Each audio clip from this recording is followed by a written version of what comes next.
ये देखो, हर second stock का प्राइस ऊपर नीचे जाता है, ऐसा क्यों होता है? और जब आप स्टॉक को बाय या फिर सेल करते हो तो उसके पीछे का पूरा नेटवर्क कैसे काम करता है, आपके स्टॉक ब्रोकर से लेकर सेबी तक कैसे पूरा नेटवर्क काम करता है, उस सब को इस वीडियो में समझेंगे। आपने अगर कभी भी स्टॉक के प्राइस को देखा होगा तो आपने ये जरूर नोटिस किया होगा कि ये बार बार हर सेकंड शेयर का प्राइस ऊपर नीचे जाता है। ऐसा क्यों होता है? इसके पीछे सिंपल सा रीजन है, डिमांड एंड सप्लाई का। जिस तरीके से सब्जी मंडी में टमाटर का प्राइस डिसाइड होता है खेतों से आने वाले टमाटर की सप्लाई और खरीदने वाले कस्टमर की डिमांड पर, वैसे ही स्टॉक मार्केट में शेयर का प्राइस उस शेयर को खरीदने वाले लोगों की डिमांड और उसे बेचने वाले लोगों की सप्लाई के मुताबिक ऊपर नीचे जाता है। अब हम यहाँ समझने के लिए मान लेते हैं कि रिलायंस कंपनी का शेयर का प्राइस अभी 2500 रुपए पे ट्रेड हो रहा है। अभी करंट टाइम पर ये 10 लोग रिलायंस कंपनी के शेयर को खरीदना चाहते हो और इस तरफ के 13 लोग इस कंपनी के शेयर को बेचना चाहते हैं। अब हम यहाँ समझने के लिए ये मान लेते हैं कि सभी खरीदने वाले को सिर्फ एक ही शेयर खरीदना है और सभी बेचने वाले के पास सिर्फ एक एक ही शेयर है। अब जब यहाँ 13 लोग शेयर को बेचेंगे तो इनमें से कोई भी 10 लोग इस शेयर को बेच सकेंगे, क्योंकि खरीदने वाले 10 लोग ही है। अब ये जो बचे 3 लोग हैं वो अपना शेयर बिकवाने के लिए बोलेंगे कि हम ये शेयर 2500 का मिल रहा है, वो हम 2400 पर देने के लिए तैयार है, क्योंकि उनको शेयर को बेचना है। तो इस कंडीशन में उन खरीदने वाले 10 लोगों में से कोई ना कोई 3 लोगों को ये शेयर 2400 रुपए पर मिलेगा। तो इस तरीके से कंपनी के शेयर की प्राइस 2500 से 2400 हुई, क्योंकि जब हम ये ऊपर नीचे होते हुए प्राइस को देखते हैं तो वो प्राइस ये होता है कि जिस प्राइस पर कंपनी के शेयर को आखिरी बार खरीदा गया था या फिर आखिरी बार बेचा गया था, वो प्राइस हम देखते हैं, जो इस एग्जाम्पल के मुताबिक 2400 रुपए है। इस तरीके से शेयर का प्राइस नीचे आता है, इसी तरीके से शेयर का प्राइस ऊपर भी जाता है। मान लो कि शेयर को खरीदने वाले 10 लोग हैं लेकिन उसे बेचने वाले 6 ही लोग हैं, जिसका मतलब ये हुआ कि उन 10 लोगों में से कोई 4 लोग शेयर को नहीं खरीद पाएंगे। अब वो 4 लोगों को लगता है कि कंपनी में और ग्रोथ आने वाली है, इसीलिए किसी भी हालत में मुझे यह शेयर चाहिए, इसीलिए वो 4 लोग बेचने वाले से किसी भी प्राइस में उसे खरीदने के लिए तैयार हो जाते हैं। इस कंडीशन में क्या होता है कि वो 10 लोगों के बीच में बोली लगती है, जो भी ज्यादा पैसा देगा वो शेयर उसको मिलेगा। इस तरीके से शेयर का प्राइस बढ़ने लगता है। अब ये तो एक डिमांड एंड सप्लाई का एग्जाम्पल हुआ, लेकिन रियल लाइफ में हजारों लोग कंपनी के शेयर को खरीदते या फिर बेचते हैं, इसीलिए हर सेकंड अप डाउन होता है। साथ ही साथ कंपनी का शेयर का प्राइस उसके प्रॉफिट ग्रोथ, इंडस्ट्री ग्रोथ, देश के जीडीपी ग्रोथ या फिर मार्केट कंडीशन पर भी ऊपर नीचे होता है। चैप्टर 2, कहानी में ब्रोकर की एंट्री। अब जब आप शेयर को खरीदने चाहोगे तो आपको कोई बेचने वाला भी मिलना चाहिए, और आप जब शेयर को बेचोगे तो आपको खरीदने वाला भी मिलना चाहिए। आपको कैसे पता चलेगा कि किसको शेयर बेचना है या फिर खरीदना है? इसीलिए यहाँ पर स्टॉक ब्रोकर की जरूरत पड़ती है। जिस तरीके से आपको जमीन खरीदने या फिर बेचने के लिए ब्रोकर की जरूरत पड़ती है,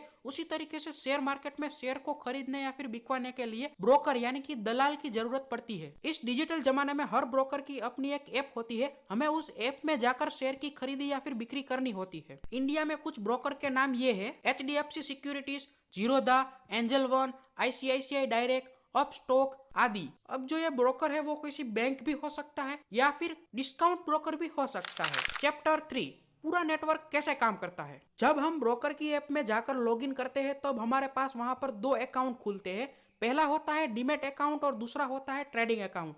अब डीमेट अकाउंट यानी कि डीमटेरियलाइज अकाउंट, जो अभौतिक चीजें रख सकता है, जिसमें कंपनी के शेयर भी आते हैं, उसे हम डीमेट अकाउंट कहेंगे। और दूसरा अकाउंट हमारा खुलता है ट्रेडिंग अकाउंट, जिसमें हमारे पैसे रखे हुए होते हैं। अब पूरा नेटवर्क समझने के लिए हम मान लेते हैं कि रिलायंस कंपनी के आपको 10 शेयर खरीदने हैं। अब यहाँ पर मैं रिलायंस कंपनी के शेयर को खरीदने या फिर बेचने की सलाह नहीं दे रहा हूँ, ये सिर्फ एजुकेशन पर्पस के लिए है। इस चैनल पर आपको स्टॉक मार्केट और इन्वेस्टमेंट के बारे में सारा नॉलेज मिलेगा, इसीलिए इसे सब्सक्राइब कर लेना और इस वीडियो को लाइक भी कर देना। तो हम बात कर रहे थे, मान लो कि आपको रिलायंस कंपनी के 10 शेयर को खरीदना है। जब आप ब्रोकर की ऐप में बाय का बटन दबाओगे तब आपके ट्रेडिंग अकाउंट से पैसे डिडक्ट होकर बेचने वाले के ट्रेडिंग अकाउंट में पैसे जमा हो जाएंगे, और जिसने भी शेयर को बेचा है उसके डीमेट अकाउंट से रिलायंस कंपनी के 10 शेयर माइनस होकर आपके डीमेट अकाउंट में रिलायंस के 10 शेयर प्लस दिखेंगे। यहाँ पर आप सोचोगे कि हम जिस भी ब्रोकर की ऐप को यूज कर रहे हैं, अगर वो हमारे शेयर लेकर भाग गया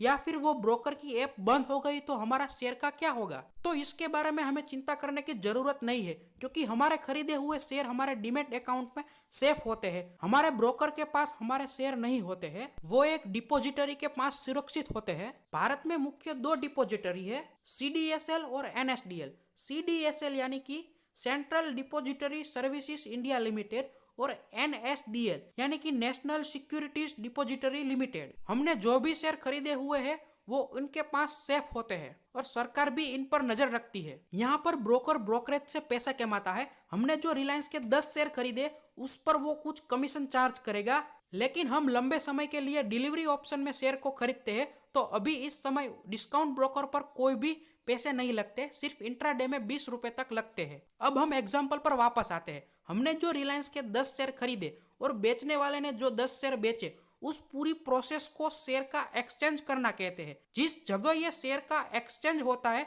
उसे हम स्टॉक एक्सचेंज कहते हैं। भारत में अब तक टोटल 28 से ज्यादा स्टॉक एक्सचेंज है, जिसमें 2 इंपॉर्टेंट है, NSE और BSE।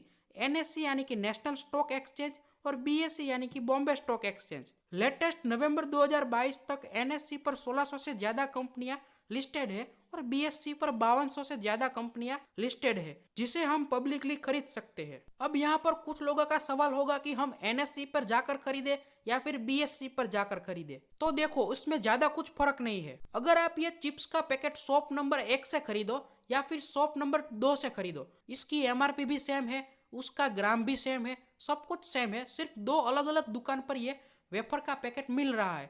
इसी तरीके से स्टॉक मार्केट में है, शेयर का प्राइस सेम होता है, कंपनी भी सेम होती है, लेकिन वो 2 अलग अलग एक्सचेंज पर लिस्टेड होती है। आप दोनों में से कहीं पर से खरीद सकते हो। अब इन सब के ऊपर स्टॉक ब्रोकर से लेकर स्टॉक एक्सचेंज तक उन सब के ऊपर जो नजर रखता है, जो ध्यान रखता है, वो सेबी होता है। सेबी यानी कि securities and exchange board of India, जो गवर्नमेंट ऑफ इंडिया के वित्त मंत्रालय के अंतर्गत आता है, जिसका काम स्टॉक मार्केट में जो भी हो रहा है उन सब पर नजर रखना, स्टॉक मार्केट के रिलेटेड पॉलिसी बनाना, या फिर किसी भी जगह फ्रॉड होता है तो उसके बारे में ध्यान रखना है और उस पर कानूनी कार्यवाही करना है। अगर एक लाइन में कहे तो सेबी पूरे शेयर बाजार पर नजर रखता है और इन्वेस्टर को प्रोटेक्ट करता है। लेकिन यहाँ पर मैं आपसे एक सवाल पूछना चाहता हूँ, क्या आपको भी लगता है कि स्टॉक मार्केट में बहुत रिस्क होता है? अगर हाँ, तो ये रेड बैकग्राउंड में आने वाले वीडियो को क्लिक करके देख लो। इसमें मैंने 5 ऐसी बातें बताई है जिसको फॉलो करके आपको स्टॉक मार्केट में कभी भी लॉस नहीं हो सकता। आप इसे देख सकते हो। और अगर आपको पूरा फंडामेंटल एनालिसिस सीखना है, कैसे हम स्टॉक को फिल्टर करेंगे, तो वो वाला वीडियो देखना है तो यहाँ पीले बैकग्राउंड पर आने वाले वीडियो पर क्लिक करो। और हाँ, चैनल को सब्सक्राइब करना मत भूलना